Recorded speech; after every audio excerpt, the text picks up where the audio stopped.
Hello नमस्कार and welcome to Study I Q my dear friends. मैं हूं Prashant Mawani. I hope you are doing good. आज 2 जून 2020 है और आज हमारे टेबल के ऊपर हैं टोटल 5 इंपॉर्टेंट न्यूज़ आइटम्स। इसमें सबसे इंपॉर्टेंट न्यूज़ आइटम है कैबिनेट ने कुछ इंपॉर्टेंट डिसीजंस लिए हैं एमएसएमई को लेकर, फार्म सपोर्ट को लेकर और स्ट्रीट वेंडर्स को लेकर। उसके बाद पीएमआई को देखेंगे, मैन्युफैक्चरिंग जो है वो कैसे डाउन होता जा रहा है। मूडीज़ ने भारत का जो सॉवरिन रेट है उसको कट किया है, सॉवरिन रेटिंग कट किया है भारत का। वर्कर की शॉर्टेज और बड़ी बड़ी कंपनीज जो हैं उनका क्या कहना है एडमिनिस्ट्रेशन को लेकर, और लास्ट में आईबीसी के बारे में बात करने वाले हैं। डियर फ्रेंड्स, स्टडी IQ की टीम ने मिलकर एक स्मार्ट कोर्स डिज़ाइन किया है। ये स्मार्ट कोर्स सिविल सर्विसेज की एग्जामिनेशन के लिए है। ज़्यादा जानकारी के लिए डाउनलोड आवर मोबाइल एप्लीकेशन। ध्यान रखिए कि 10 जून 2020 तक हम आपको EMI का ऑप्शन भी ऑफर कर रहे हैं। Make the most out of this offer. Lecture की PDF आपको मेरे लेक्चर की PDF जो है वो हर रोज़ की तरह मेरे टेलीग्राम चैनल के ऊपर से मिल जाएगी। You can follow me on Facebook. As we all know dear friends, हज़ारों ऐसे स्टूडेंट्स हैं जिनको बिजनेस, इकोनॉमी, फाइनेंशियल वर्ल्ड के साथ जुड़ी हुई जो खबरें हैं, करंट अफेयर्स हैं, उसके इंपॉर्टेंट टॉपिक्स, उसका मतलब क्या होता है, तो ये सारी चीज़ों से बहुत सारे स्टूडेंट्स स्ट्रगल करते हैं। लेकिन आई बिलीव कि ये जो सीरीज़ हैं उनके बहुत काम आ सकती हैं। तो इस सीरीज़ के बारे में, इस वीडियो लेक्चर के बारे में उन स्टूडेंट्स को भी बताइएगा। इस वीडियो की लिंक को उनके साथ शेयर ज़रूर करें। अगर आज का वीडियो आपको पसंद आता है तो सपोर्ट करने के लिए हिट द लाइक बटन। हमारी चैनल जो हैं, हमारे एफर्ट्स जो हैं, उनको सपोर्ट करने के लिए subscribe to our YouTube channel. तो सबसे इंपॉर्टेंट जो डिसीजन हैं आज हमारे टेबल के ऊपर, जो कैबिनेट ने इंपॉर्टेंट डिसीजन लिया है, जो सबसे इंपॉर्टेंट न्यूज़ आइटम है वो ये है कि कैबिनेट ने, आपको याद होगा कुछ दिनों पहले की बात है जब आत्मनिर्भर पैकेज डिक्लेयर किया गया था, तब उस टाइम पर भी हमने इस चीज़ को विस्तार से डिस्कस किया था। आपको कुछ चीज़ें अब आपके दिमाग में एडिट करनी होगी। द थिंग इज़ के कैबिनेट ने माइक्रो, स्मॉल और मीडियम एंटरप्राइजेस, MSMEs में जो सेकंड M है, यानी कि जो मीडियम एंटरप्राइजेस हैं, उसकी डेफिनेशन को फिर से अपग्रेड किया है, फिर से चेंज किया है। बेसिकली गवर्नमेंट ने इंडस्ट्री से एक फीडबैक मांगा था। जो पहली बार डेफिनेशन चेंज की तो उसका फीडबैक मांगा और फिर फीडबैक में ये पता चला कि और ज़्यादा इसमें बदलाव की आवश्यकता है। तो फाइनली कैबिनेट ने यह डिसीजन लिया है कि जो मीडियम एंटरप्राइजेस हैं, ध्यान रखिए यहाँ पर मैं बता रहा हूँ सिर्फ मीडियम एंटरप्राइजेस के बारे में। लेट मी टेल यू, जो माइक्रो और स्मॉल एंटरप्राइजेस हैं उसमें किसी भी प्रकार के बदलाव नहीं किए गए हैं। बदलाव जो किया गया है वो सिर्फ मीडियम में किया गया है। मैं 2-3 बार इस चीज़ को इसलिए रिपीट कर रहा हूँ ताकि किसी भी प्रकार की कन्फ्यूजन जो है वो आपके दिमाग में नहीं होनी चाहिए। तो अपग्रेड क्या है? अपग्रेड यह है कि अब इन्वेस्टमेंट लिमिट जो है, मीडियम एंटरप्राइजेस की इन्वेस्टमेंट लिमिट को इंक्रीज करके कर दिया गया है 50 करोड़ रुपीस। ये चीज़ आपको याद रखनी है, ध्यान में रखनी है। और टर्नओवर लिमिट की बात करें तो टर्नओवर लिमिट मीडियम एंटरप्राइजेस की जो है इसको इंक्रीज करके कर दिया गया है 250 crore rupees.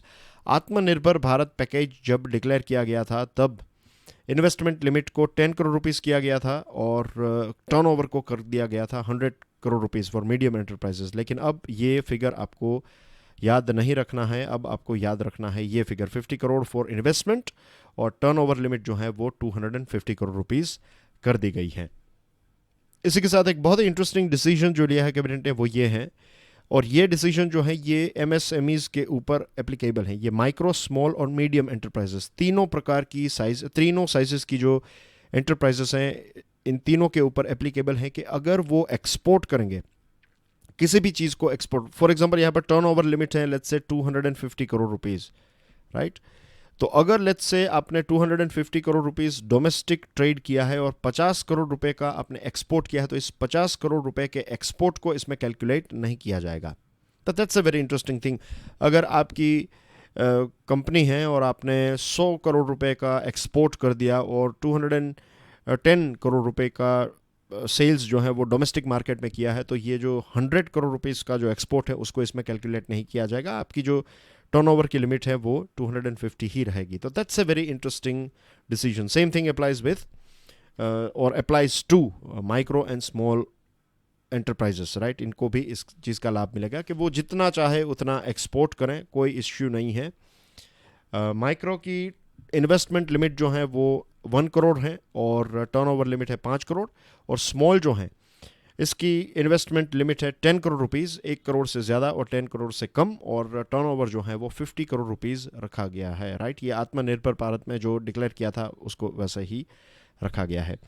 Cabinet committee on economic affairs ने 20,000 करोड़ रुपीज़ की जो सबॉर्डिनेट डेट फंड है उसको अप्रूवल दे दिया है। 50,000 crore rupees fund of funds, ये एमएसएमईज में इक्विटी सपोर्ट देने के लिए है, तो इसको भी एक ग्रीन सिग्नल जो है वो दे दिया है। और ये सारे डिसीजंस की वजह से एमएसएमई सेक्टर में और ज़्यादा जॉब्स जनरेट होगी और इजीली इन्वेस्टमेंट भी अट्रैक्ट ये एमएसएमईज जो हैं वो कर पाएगी। फिर जो इम्पोर्टेंट डिसीजन लिया है वो लिया है किसानों को ध्यान में रखते हुए, खेतीबाड़ी को ध्यान में रखते हुए, और जो खारिफ प्रोड्यूस हैं तो ऐसी 14 आइटम्स हैं, 14 खारिफ क्रॉप्स की जो एमएसपी है, मिनिमम सपोर्ट प्राइस। एमएसपी का मतलब क्या होता है कि लेट्स से कि एक्स नाम का एक क्रॉप है, अब ये एक्स क्रॉप की एमएसपी सरकार ने तय कर दी है लेट्स से 100 रुपीज़ समझने के लिए। तो अगर इस एक्स क्रॉप को आप मार्केट में बेचने के लिए जाते हैं और मार्केट में अगर आपको कोई इसका 200 रुपये दे रहा है, देन ऑफ कोर्स आप किसान जो हैं तो किसान इस 200 रुपये देने वाले कस्टमर को ही अपना सामान जो है बेच देगा। लेकिन फॉर वट एवर रीज़न अगर इस पर्टिकुलर एक्स प्रोडक्ट की प्राइस जो है वो ड्रॉप होकर मार्केट में सिर्फ 90 रुपीज़ ही मिल रहे हैं, तो गवर्नमेंट ये गारंटी देगी कि आप गवर्नमेंट को इस सामान को बेच दीजिए, गवर्नमेंट आपको 100 रुपये प्रोवाइड करेगी उस पर्टिकुलर जो भी किलो की प्राइस है, क्विंटल की प्राइस है, what ever it is, right, उसकी जो प्राइस है वो आपको 100 रुपीज़ सरकार जो है वो देगी। तो ये एक प्रकार से सपोर्ट दिया जाता है, इसको कहते हैं मिनिमम सपोर्ट प्राइस। बजट में आपको याद होगा कि सरकार ने कहा था कि किसानों को 1.5 टाइम्स मिनिमम सपोर्ट प्राइस जो है वो दिया जाएगा। इसका मतलब ये है कि मान लीजिए आपकी कॉस्ट ऑफ प्रोडक्शन 100 रुपीज़ है, तो 100 रुपीज़ कॉस्ट ऑफ प्रोडक्शन है, तो 150 या फिर 1.5 टाइम्स अगर कहें तो किसानों को मिलेगा कम से कम 150 rupees for that particular product. अगर किसी चीज़ की कॉस्ट प्राइस है 1000 तो किसानों को कम से कम 1500 रुपये मिलेंगे, तो बाकी के जो 50 हैं वो यहाँ पर 500 और यहाँ पर 50 जो है वो गवर्नमेंट ऐड कर देगी, तो इतना तो मिनिमम किसानों को मिलेगा। तो ये 14 खारिफ क्रॉप्स जो हैं इसमें अलग अलग क्रॉप्स की प्राइसेस अलग अलग होती है ऑफ कोर्स। तो 55 से 755 रुपीज़ पर quintal extra minimum support price government ने डिक्लेयर किया है। तो इसकी एवरेज निकलती है ऑन एन एवरेज 50 से लेकर 83% कॉस्ट प्राइस जो हैं, जो मैंने आपको 100 और 50 का एग्जांपल दिया, तो कई प्रोडक्ट्स में 100 रुपीज़ कॉस्ट प्राइस है तो मैक्सिमम आपको 83, तो 183 भी आपको मिलेगा। कई प्रोडक्ट्स में मिनिमम जो है वो 150 आपको मिलेगा। तो this is a good step taken by government. और जो लोन रीपेमेंट है, repayment date of loans up to 3 lakh rupees, 3 lakh रुपए तक की जो लोन है तो उसकी रीपेमेंट डेट को एक्सटेंड करके 31 अगस्त कर दिया गया है।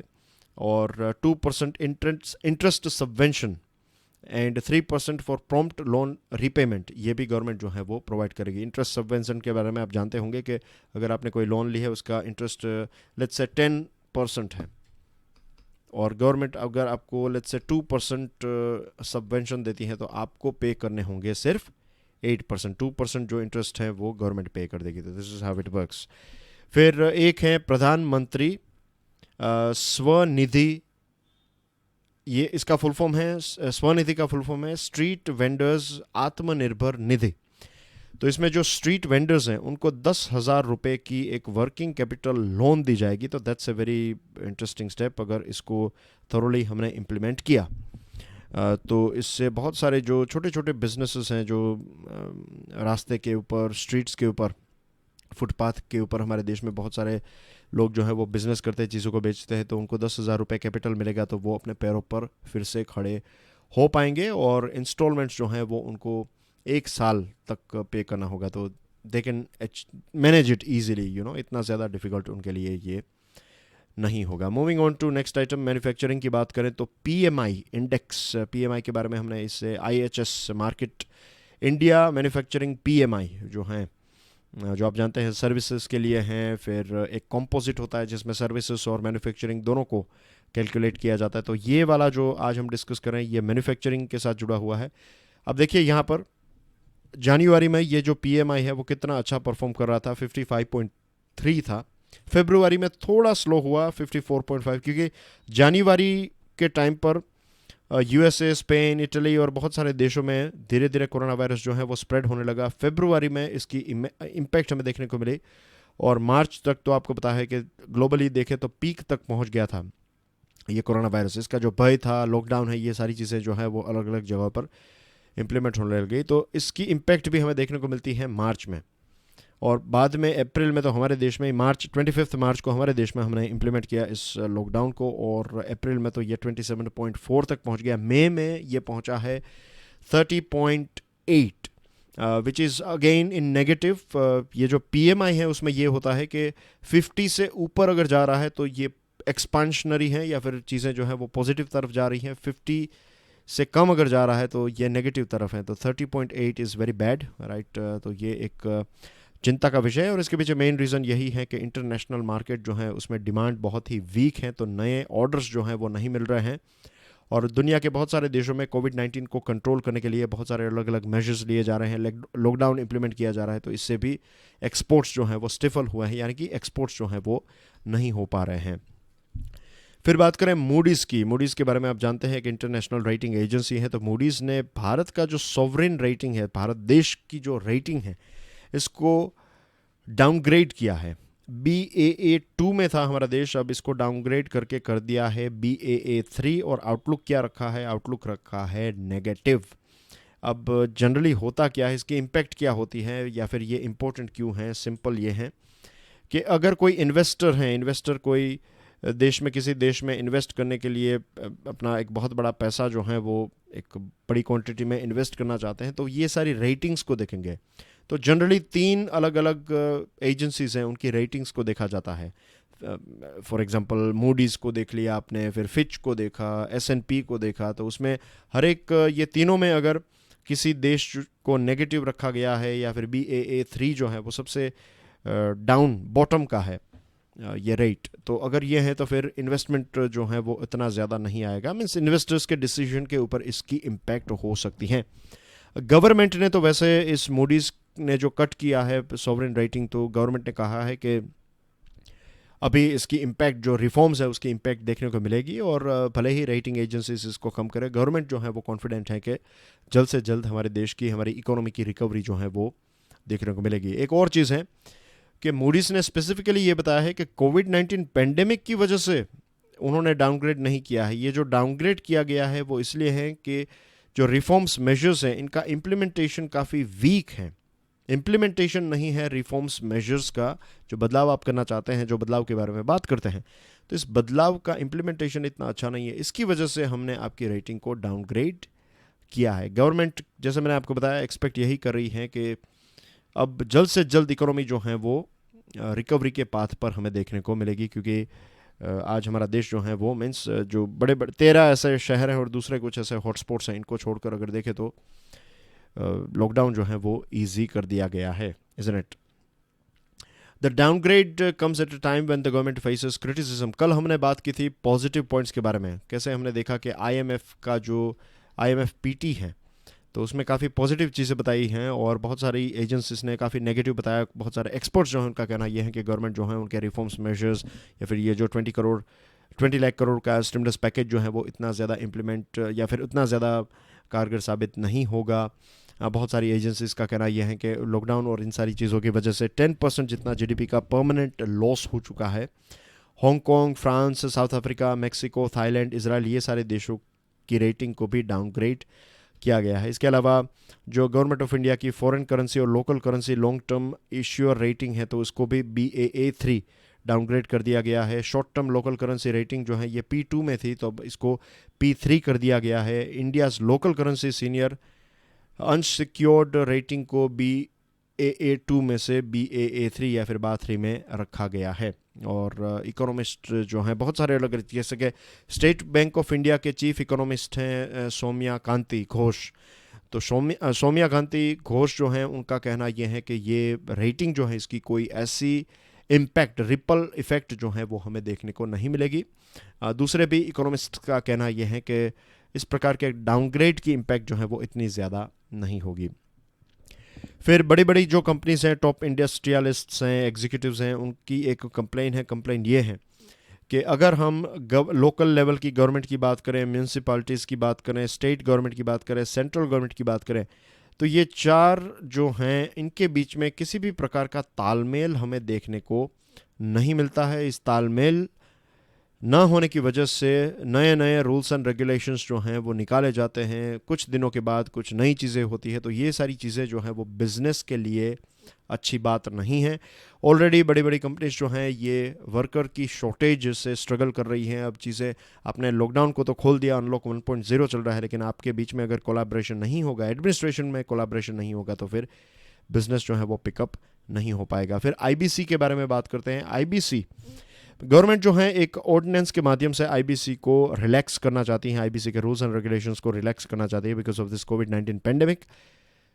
अब जितना इजी वो लग रहा था, जितना सिंपल लग रहा था, इतना सिंपल नहीं होगा। गवर्नमेंट को रिजर्व बैंक ऑफ इंडिया, फिर दूसरे जो बड़े लेंडर्स हैं जैसे कि एसबीआई एक्सेट्रा, दूसरे बैंक्स और दूसरे ऐसे स्टेक होल्डर्स, इंटरेस्टेड पार्टी को ऑन बोर्ड लाना होगा और बहुत सारे इंपॉर्टेंट क्वेश्चंस को एड्रेस करना होगा कि कोविड-19 की वजह से या फिर कोविड-19 को छोड़कर दूसरे कुछ कारणों से कोई कंपनी इंसॉल्वेंट हुई है तो वो हम कैसे डिफरेंशिएट करेंगे। How to link definition of default to covid.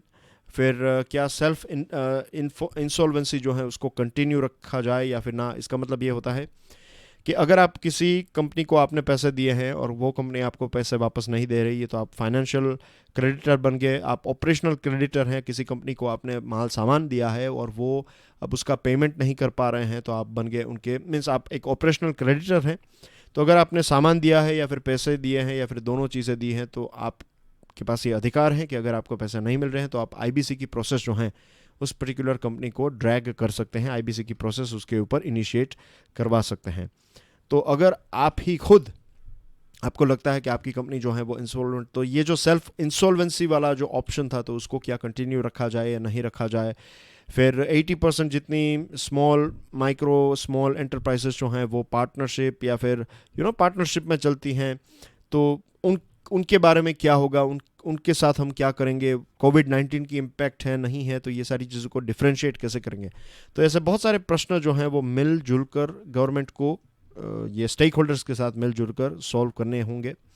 Reserve bank of India का रूल ये है कि अगर बोरोवर जो है वो 30 डेज़ में, जो अगर फर्स्ट डिफ़ॉल्ट होता है तो 30 दिनों में आपको बैंक्स जो हैं वो उनका रिव्यू करने लगती हैं और उसके 180 डेज़ तक एक रेजोल्यूशन प्लान जो है वो तैयार हो जाना चाहिए। तो ये रूल्स एंड रेगुलेशंस हैं और रिजर्व बैंक ऑफ इंडिया चाहेगी कि फाइनल जो से हैं, अगर आप कोई बदलाव करते हैं आईबीसी में तो ये बदलाव के साथ जुड़े हुए जो ये चेंजेस जो हैं, ये बदलाव जो हैं, तो आरबीआई के साथ कंसल्ट किए जाएं। आरबीआई ने वैसे तो मोराटोरियम दिया है 6 महीनों का, राइट, 1 मार्च से लेकर जो इंटरेस्ट सर्विसिंग है या फिर इंटरेस्ट पे करना है या फिर लोन रिपेमेंट है, तो इसमें 6 महीनों का मोराटोरियम आरबीआई ने दिया है। लेकिन अब कोविड-19 की वजह से बहुत सारी, जैसे मैंने जानबूझकर आपको यहाँ पर इसलिए ये पॉइंट हाईलाइट किया था जनवरी, फरवरी, मार्च का, और मैंने आपको जो एक्सप्लेनेशन दिया, तो बहुत सारी कंपनीज ऐसी हैं जिनकी सप्लाई चेन डिसरप्ट हो गई थी। उनकी सप्लाईज जो है वो चाइना से आती थी, कई कंपनीज की सप्लाई इटली से या फिर यूएसए से आती हैं। तो उनकी सप्लाई जो है वो मार्च से पहले, लॉकडाउन से पहले ही उनकी सप्लाई जो है वो डिस्टर्ब हो गई थी। फरवरी और जनवरी में ही उनका बिजनेस जो है वो नेगेटिव में चला गया था। तो क्या उनको हम कैलकुलेट करेंगे, नहीं करेंगे? तो ये बहुत सारे ऐसे प्रश्न जो हैं वो सॉल्व करने होंगे। उसके बाद ही एक फाइनल ऑर्डिनेंस जो है वो प्रोमलगेट किया जा सकता है। And that's everything in today's discussion. Thank you very much for watching this video. God bless you all. जय हिंद।